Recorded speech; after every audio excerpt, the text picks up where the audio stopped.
Welcome my friends back to Marvel Snap. That's right, it's another Teddy video. The channel is not dead and neither is the Marvel Snap meta after this OTA patch is going to breathe fresh life into what has otherwise become a very stale affair of Thanos Blob mirror matches happening over and over and over again. It has absolutely dominated the meta for the last season, and now that is all going to change with Blob targeted as the primary offender. As well he should be. Just the power level that he was creating was absolutely obscene, and now with new technology that the second dinner devs have to be able to alter card text via OTA changes, they are cutting his effective power about in half if you're used to seeing 30 power, 40 power blobs coming out of these Thanos blob decks. He does have a new stat line of 6-0, so he doesn't have this 4 power padding that he had before, making him a little bit more vulnerable to Shadow King. But the main change here is coming in the ability alteration. He is now going to merge cards from your deck into him until he gains 15 or more power. So important to note here, 15 is not the new power cap, it is actually his power floor. So if we look at other cards like Orca that he's competing with in the cost category, he still seems like one of the most powerful 6 costs in the game. Obviously, you have to have a little bit of deck building consideration to be able to make sure that he has that much or more power to be able to consume in the deck, but we've quickly discovered that that is really no challenge whatsoever. The way this works is, say he's in the Thanos Blob deck. The first card that he eats is Thanos, he'll be at 10, and then he eats Infinite. He'll hit 30 power. You can still hit this really high power level.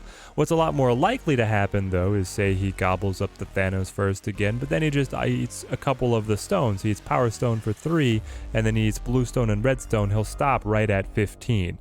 So we're going to see, I think, even a lot more variation in the powers of Blob, and via the nature of the Thanos deck with the stones as filler and ballast, these small power cards, he's actually going to be more likely to be less power in the Thanos decks than he is in other Lockjaw and Living Tribunal decks that are able to run more big cards, and it's kind of like they're more chunky when he starts gobbling into them. And also, if you're running the Infinite and you're able to spike Blob off of the Infinite, that's going to be a pretty big difference maker on if Blob is able to eat those large cards.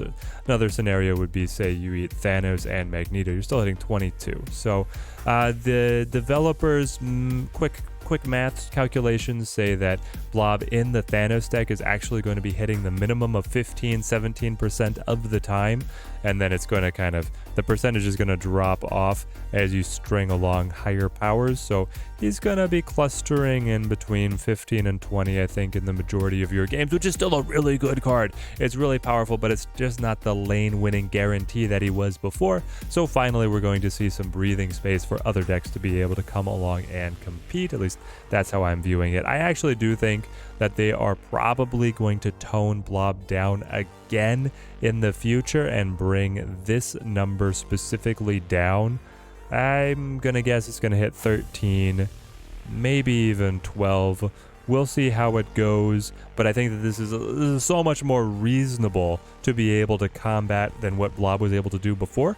Another final interesting consideration is, now that Blob is not going to eat your entire deck guaranteed, a very early Blob is not necessarily the end of the game the way that he was before. If he was getting pulled out of the deck or out of hand in the very early turns, maybe your very first Lockjaw hit, maybe your first card out of a location effect, the game's not over for you. You're still going to be able to draw these cards. Blob's going to be really powerful. He's going to be vulnerable to control, but you still get a replenishment from your deck to continue the game, which is pretty interesting to me to think about how maybe the wave Blob pattern has gotten better. It really hasn't, because part of the wave Blob pattern was just that playing him early meant that he was just so obscenely large, the opponent would never be able to pass his power level, and then you're looking to be able to protect him in some way. We'll see where Blob shakes out. I still think that Blob Thanos deck is going to be pretty good. It's just not going to be the casting its shadow over the entire meta the way that it has been recently. Another change, and it's interesting, Destroyer has been in these conversations about Blobs, like, oh, remember these other big cards that got nerfed because they were too much. Well, when Blob was overshadowing all of those, it just seemed kind of ridiculous. So actually, Destroyer is getting a point back. He's going up to the 16 stat line that he used to have. I think this is fine. I don't think we're going to see very much Destroyer, though I think you could. Given the success, it's been a sleeper deck for a while, the Deadpool Destroy and the Phoenix Force, which has Shuri Nimrod as a backup plan inside it. I think a designated Nimrod Destroy deck could do fine. I don't know if it's going to be better than either Phoenix Force or the Deadpool version, but I was playing Destroyer in some of the situations where I was messing around with those combinations, and I did like it back then. So with a more powerful Destroyer, it's just a little bit more appealing, but it doesn't change the needle all that much on seeing him come roaring back in the meta.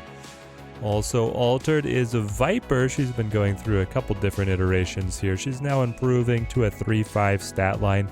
Just the fact that Havoc exists means that we're never going to be able to see the 2-cost Viper come back, because then on turn 4 you could Havoc your opponent and then chain their energy for the rest of the game. Maybe this brings her back into Junk. It's nice seeing Junk get a little bit of power back after the Annihilus hit that happened before. And decks were just cutting Viper because Annihilus was doing enough, but now that Annihilus has been nerfed, maybe Viper is able to find her space, give you a little bit more consistency on turning those negative cards into positive plays for you by taking away that space from the opponent. I've always liked Viper personally. I would love to be able to experiment with this a little bit more. Also altered in the Junk archetype is Seline. This is a really interesting one. I do believe that it's going to play out as a buff, but it completely changes the way that you play around Seline's body. The effect is exactly the same. She's going from a -1 power to a 2 power card.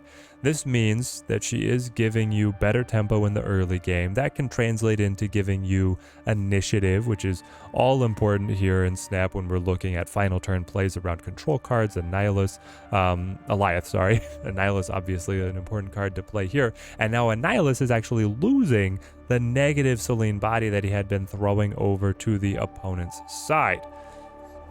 One of the big reasons that I do see this as a buff rather than a sidestep or a nerf is because of the simultaneous change that we've gotten to Miss Marvel, where she needs 2 cards down on your adjacent locations to be able to score her buff.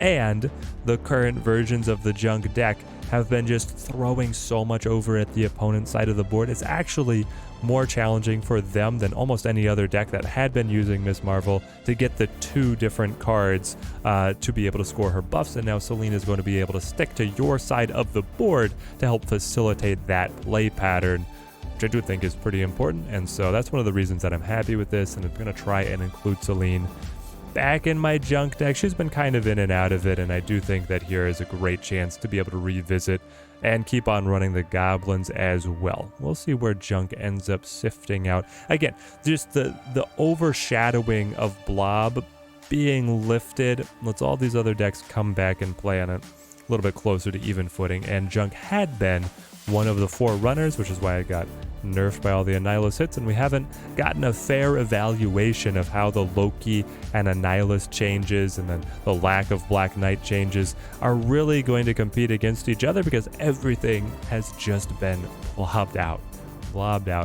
Electra also altered here. This one, man, they're changing her by bringing her up 1 power, so now she's going to be a 1/2 with the same ability of destroying a random enemy 1 cost on the opposing side of her location. It just feels like such a waste of potential for, as the developers rightly cited in their patch notes, a really popular card with incredible artwork, and I'm just so much more in favor of community suggested reworks where she becomes a 2-cost with the ability of destroying a 2-cost card on the opponent's side of the board, or she becomes a 1-cost with True Strike, able to destroy cards that otherwise cannot be destroyed, so she would be able to punch through the armor or any kind of, I guess Professor X is really one of the only other effects there. But something like that I feel like would just be more interesting than giving her the raw power. Obviously she's better now.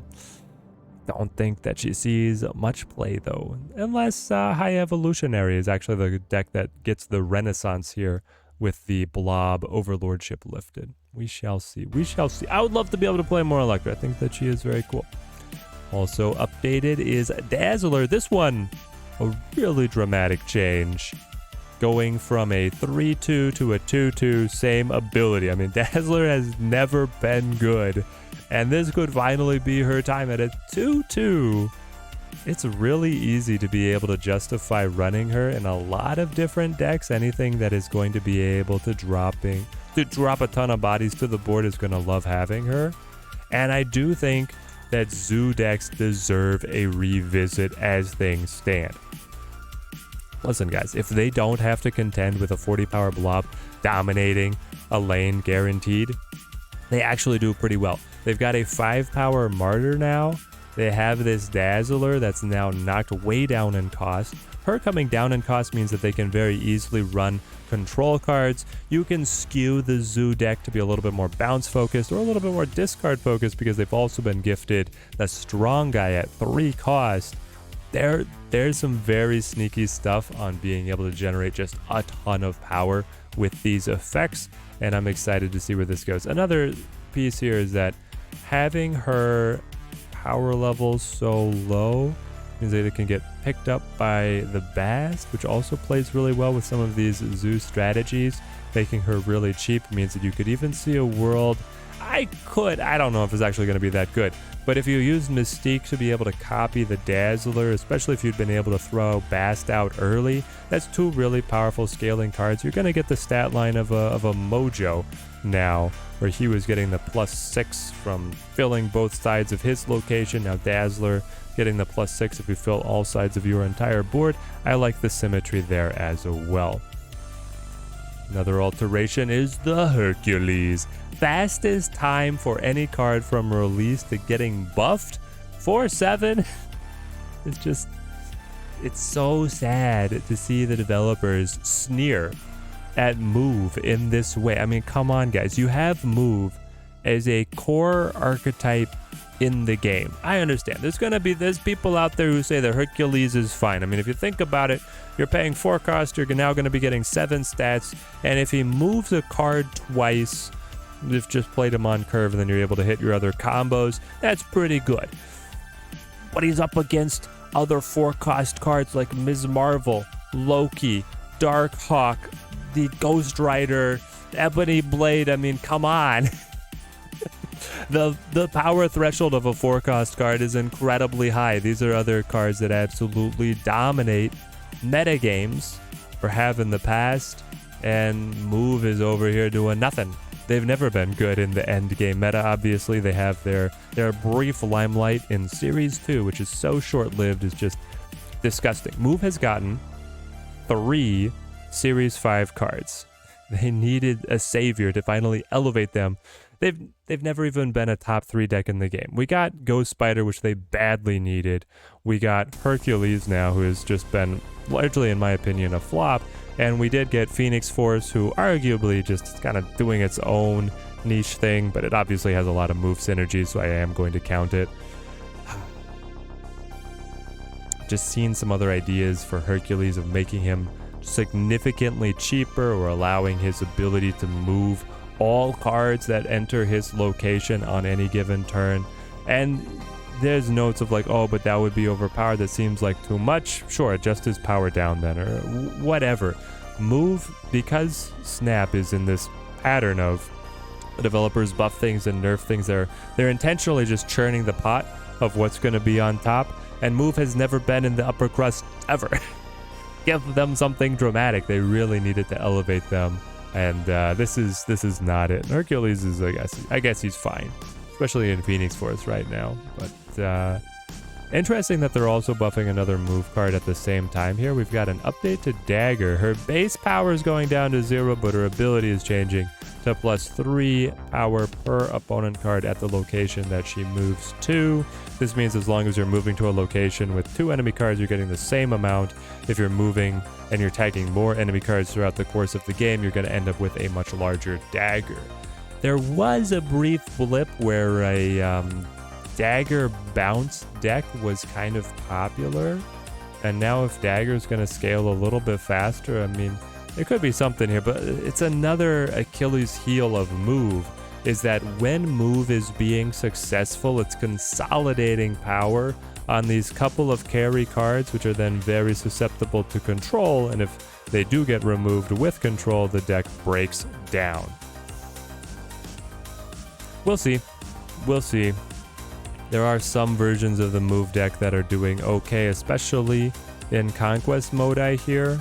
So it's going to be fun to try, and again, with the weight and the oppressiveness of Thanos Blob being lifted a little bit, maybe there is a Move deck that's able to slide in here, because if you think about it, Dagger, say over the course of the game, she tags 6 enemy cards. You move her multiple times, you move her twice, one time at the end of the game to a full location, one time earlier on where she was able to tag 2. That is an 18 power card. That's scaled up very, very well. And again, you have to be clever in the moves you make, because it's a slippery deck and it's very hard for opponents to predict, and so that's where you can try and dodge control. You really have to, because if you get hit with it again, your game plan just breaks down. So there are the changes that they have brought in. I'm going to introduce a new segment to these videos of talking about the best decks that I would recommend playing right after the meta change. Obviously, you're going to want to continue to adapt and follow where people are innovating and what you yourself most enjoy playing, but if you're looking for something just to play in kind of the chaos of everything getting changed, I see Black Knight here as just the heir to meta dominance. He was doing incredibly well prior to the Scar, Chimera, Blob, Thanos meta revolution that just ran over everything else, and because he has escaped without any changes to happening to his Sarah controlled deck, I think he's looking like he's in a great spot. When he can finally be able to match Blob with his big Ebony Blade and the resurrected card from Ghost Rider, then I think that he's going to do just fine. I also think that the old guard, the Thanos Blob deck, is still going to be a great deck to play. And because if you've already been investing in it or grinding matches on it, you're going to know the matchups so well and the play of your own deck so well. Just continuing to play that until some new hotness comes along that you want to experiment with. Go ahead, lock in those games. Just remember that you've lost about 15 power off the top of Blob. And then as a bit of a bonus here, the Phoenix Force or Deadpool. I know there's one deck that runs both of them together, but these Destroy decks are really able to high roll anyone. And both of them have been kind of sleeper performers. And once again, I think with the meta being a little bit more wide open, grabbing something that's a combo deck that has a clean play pattern of like, if I hit my combo, I can win.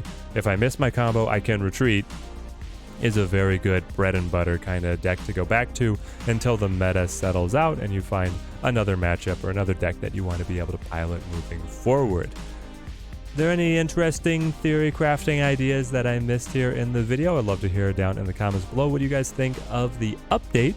If you're happy with the direction that the developers are going, if you think they've gone too hard on Blob, too little on Blob. Again, my pick is that he's going to get a follow-up nerf here, but I'm very happy that they have the ability to change card text in the OTAs and that they're willing to take the swings on cards like Blob and Hercules that have just recently released and dominated the meta. So there's a quick adaptation from the developers, which I think was exactly what we needed with how stale the meta had become. Until next time, thank you guys for watching. Keep on snapping.